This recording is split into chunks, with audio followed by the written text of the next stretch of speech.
fancy and nutritional one-pot dish, you have to try my salmon cabbage rice. It's perfectly suitable for a cooking beginner, contains protein, carb, and fiber, also healthy fat from salmon. Let's get into it. We begin by washing and soaking the rice for at least half an hour.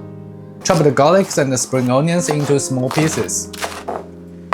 Cut the cabbage into small and thin pieces.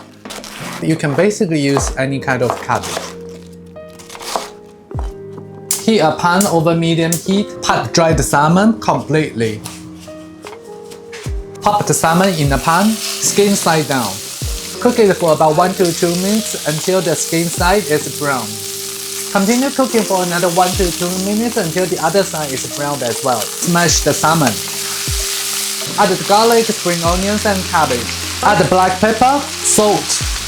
Quickly stir fry for roughly 2 minutes until the cabbage is slightly softened. Add the rice together with the soaking water. Mix them evenly. Flatten the surface. Add more water to cover everything.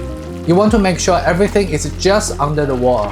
When it's boiling like this, pop the lid, turn the fire to a low heat, let it cook for 12 minutes. 12 minutes later, we can turn off the heat. Then we're gonna quickly stir it, bring the top rice to the bottom, bottom to the top. Pop the lid back. Let it sit for another 12 minutes. Our salmon cabbage rice is ready.